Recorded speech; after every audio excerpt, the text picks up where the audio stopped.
beloved Boss Mike Cervera.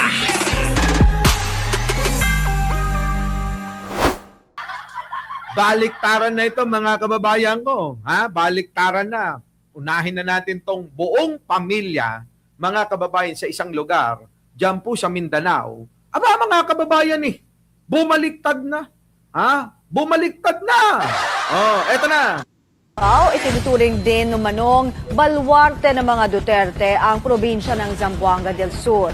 Pero bakit nga ba tila bumaligtad na ang suporta ng Pamilya Yu o ang kinikilalang most powerful political clan ng probinsya? Narito ang agenda report ni RJ Rosalado. Wala na mga kababayan, wala na. Wala na, isang bultuhan na ho yung mga nagbabaliktaran. Umaayaw na ho sa kampo ng mga Duterte. Kasi nga po, mga kababayan, si Duterte wala nang silbi. Wala na yung angas-angas. Yung mga nagpipilit na mga anak, mga bakla, mga walang kwenta, hindi na tinitignan nila. Wala na mga kababayan ang respeto ng mga taga-suporta ni Duterte, alone sa kanya lang.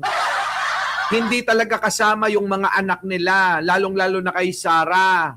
Umaasa lang sila dahil sa mga kunya-kunyarian, sa mga peke na mga rating na mga nilalabas ng mga survey company, nabubulag sila. Akala nila mga kababayan, totoo yon. Pero ngayon, namulat na. Ay, mga kababayan, peke pala. Kasi ang tao, mga kababayan, abay tumitingin sa totoong nangyayari. Hindi ho yung mga numero lang na pinapakita sa mga telebisyon, social media. Diba? Oo, pagka may ganito, may shoutout. Timmy Rivera, shoutout po sa inyo dyan sa Canada. Ano po? Ha? Timmy Rivera, shoutout! Ganon. Diba? Diba? Pack you beats? Oh, yan mga kababayan. Oh, alam nyo na. Ang mga sumusuporta kay Sara Duterte, yung mga bobot tanga na kagaya niya. Yung mga taga-suporta ng ama niya, yung kagaya rin niya. Na mga magugulang. Oh, kita nyo ngayon. Itong Zamboanga del Sur, na solido, na sumusuporta sa mga Duterte, na baluarte ng mga Duterte. Ngayon, mga kababayan ko, ubos. Walang natira, mga kababayan. Ang Zamboanga del Sur, buong pamilya, kumalas. Masakit yan, mga kababayan. Masakit. Oo. Ang sakit-sakit niyan. Kita nyo mga kababayan ko Samantalang dati gusto nila ihiwalay na natin ang Mindanao. 'Di ba? Ihiwalay na natin ang Mindanao. Pero ngayon mga kababayan, mukha yatang namamali na sila. Bakit ho? Kita nyo naman, number 1. Nagkaroon ng lindol na hiniling ng mga DDS yan Yung mga lindol-lindol DDS ang mga humingi niyan. Ano nangyari? Ang takbo sa national government pa rin Dito pa rin sa Malacanang, sa Pangulong Bongbong Marcos pa rin ang hingi ng tulong. Paano ngayon yan Paano ngayon yan, mga kababayan? Na maghihiwalay kayo hindi nyo pala kaya. Kita nyo? Mas masakit yan sa breakup ng magjowa, Boss Mike.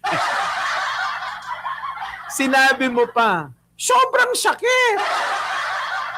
Oo, sakit niyan. Kasi, mga kababayan, sunod-sunod na yan Pag kumalas ang isa, tingnan nyo sample tingnan nyo si Chis Escudero kumalas. Sumunod na ngayon, sino? Sumunod na si Villanueva. Susunod na ho yan, mga kababayan, yung mga bilyar. Kasi alam nila na marami silang kaso.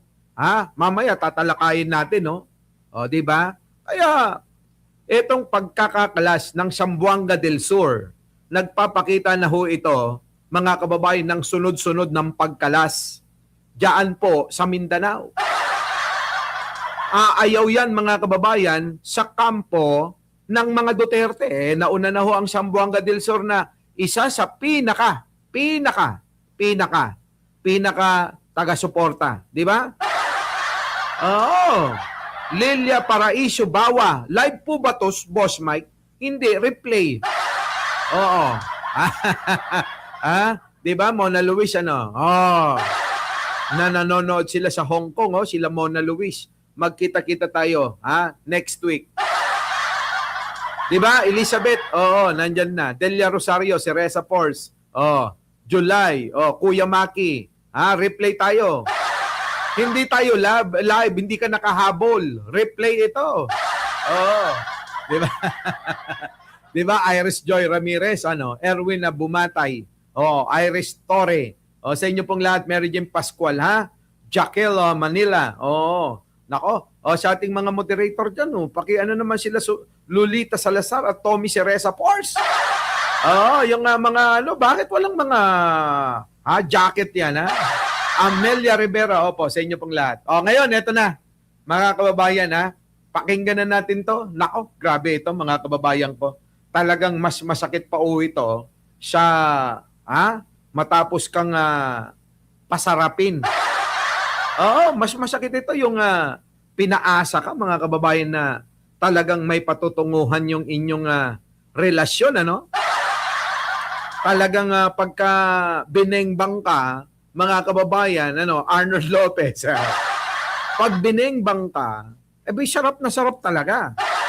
Tapos, mga kababayan, after ng isang linggo na bengbangan, hihiwalayan ka pala? Mas masakit pa rito yon.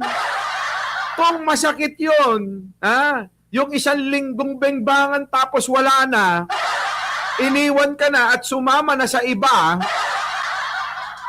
mga kababayan ko, eto mas masakit. Kaya yung mga ganon, huwag kayong masaktan doon. Dito kayo masaktan kung mangyari sa inyo to. Eto, mga kababayan, pakinggan nyo. Malaki ang boto na nakuha ni Vice President Sara Duterte sa Zamboanga del Sur noong 2022 elections. Humigit 365,000 o 63% ng casted votes ang napunta kay VP Sara. Grabe, laki nga naman ng botong nakuha. 63% mga kababayan sa total, mga kababayan, total na nakuhang boto niya sa Zamboanga del Sur, mga kababayan, 63%.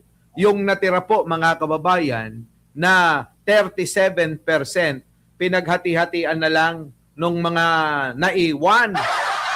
Laka, mga kababayan, ang laki pala ng boto talagang nakuha rito, Tunay na solid ang naging suporta ng probinsya sa Vice Presidente. Pero matapos magkalamat ng political relationship ng mga Duterte kay President Bongbong Marcos, tila bumaliktad na ang mga dating political ally ni VP Sara sa Zamboanga del Sur. Patay!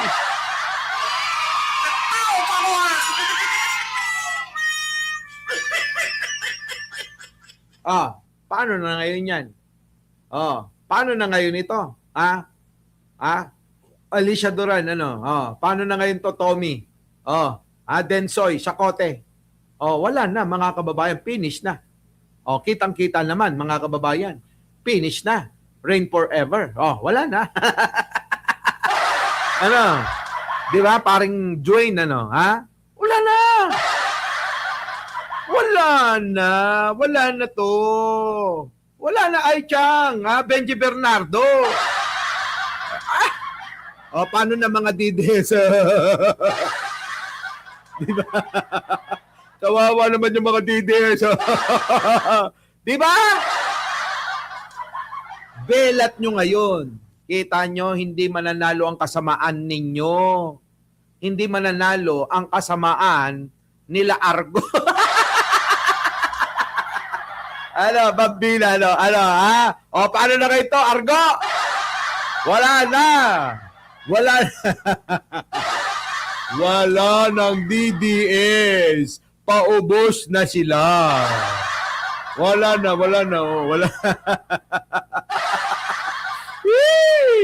Ayan mga kababayan, baka sabihin nyo, ako nagsabi. Hindi ako nagsabi mga kababayan Ayan sabi rito, ulitin natin para lalo silang masaktan. Taloy. Si Presidente.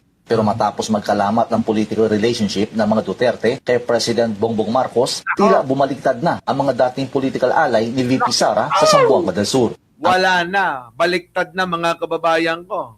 Umayaw na ho. Umayaw na sila. Ha? Oh. Wala na. Wala na sila maitutulong. Oh, kasi wala ng pogo. Sabi riyan, oh. Ha? Oh, sweet revenge. Nashpak da amin na. Oh, ang wala na, Jing Martin. Wag na. Oh. Oh, sige, pilit nyo pa. Ang dating kongresista at ngayon gobernador ng probinsya na si Divina Yu ay pumirma pabor sa unang impeachment case laban sa vice presidente. Aray ko! Nagsipirmahan pala, mga kababayan, itong buong pamilya ng mga politiko dyan sa Zamboanga del Sur. Hala ka! Ang kanyang dalawang mga anak na sina 1st District Representative Joseph Kim Yu at 2nd District Representative Jaisel Victoria Yu. Sinuportahan din ang pangalawang impeachment case lamang kay VP Sara. Patay, mga kababayan! Aray ko! Aray ko! Ang sakit! Oh, 'di ba? Jasmine Salcedo, replay ito. Oo. Norman Marquez, ano? Kayo, mga bagong dating, mag-like kayo, huy. Oo, wag niyong kakalimutan yung like ko. Yan na nga lang, mga kababayan, ang lagi kong, hinihingi dahil yan ang nagpapaligaya tuwing umaga sa akin. At tuwing nagla-live ako, ang Kuwan Takrot. Hoy, mag-like kayo. Infinity, kahit hindi ko kayo ma-shout out, mamerto, mag-like kayo. Minsan kasi malabo mata ko, hindi ko nakikita yung mga pangalan nyo kaya hindi ko nababasa. Magsipag-like na kayo. Oh, Edgar Tombok. Oh, eto na, mga kababayan ko. So, paano ito? Biruin mo yung pamilya pala ng mga politiko, Jojo Gapi, I am Hercules, diyan sa Zamboanga del Sur, parang Duterte, mga kababayan, family. Pamilya, mga kababayan, yung alin, yung mga Toro, Toro G-Girl, pamilya pala. District 1, District 2, nanay, mga kababayan, lahat sila nakaupo. Nakaw!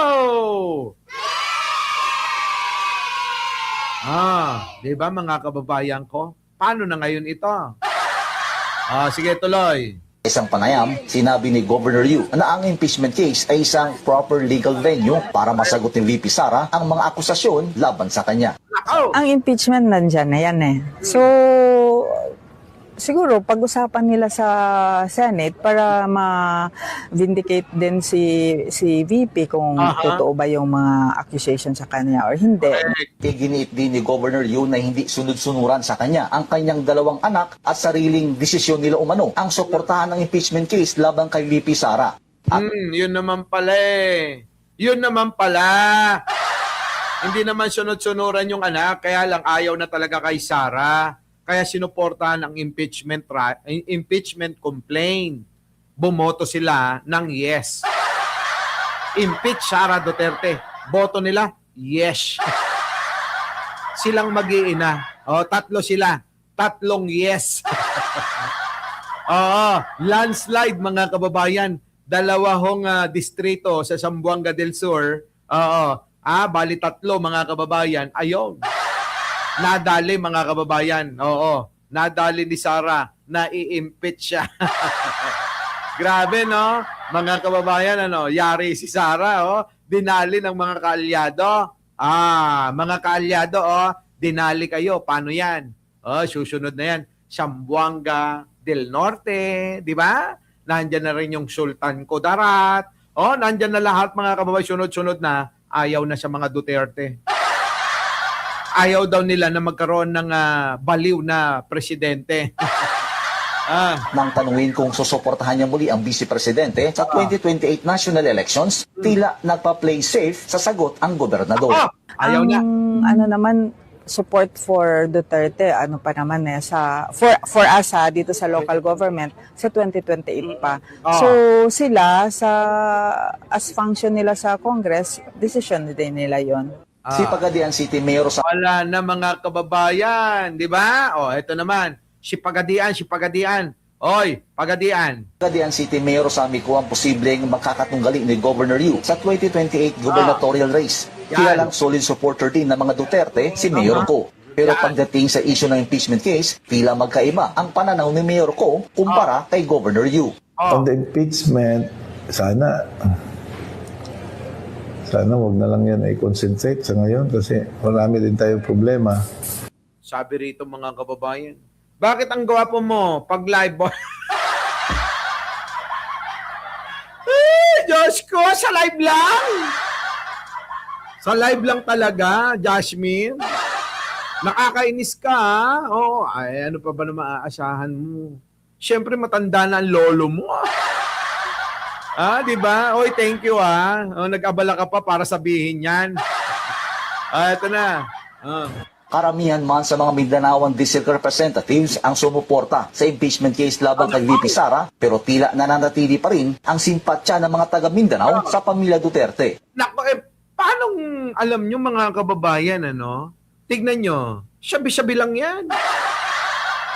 Nananatili daw yung iba, ng mga natitira pa, simpatya, no? Kay Duterte. Pero bakit binoto nila na i-impeach si Sara? Di ba? Hoy! Bakit? Di ba? Bakit? Oy! Lakas ng kulog, kidlat, mga kababayan. Ano? Bakit binoto nila? Bumoto sila ng yes para i-impeach si Sara kung simpatya pala nila sa mga Duterte. Nako! Eto mga kababayan, maniwala kayo. Oo. Alam nyo naman ang mga politiko. Di ba? Laging playing safe. Pero pagdating sa aktual, mga kababayan, ang nangyayari yung totoo. Ang boto para kay Sara sa buong Mindanao, mga kababayan, ay yes to impeachment.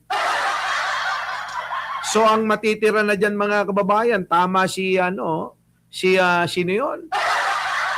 Baka Davao na lang ang matira, no? RRD, ano? Malamang mga ganun. Wala na. So, madaling salita, wala na. Our beloved Boss Mike Cervera.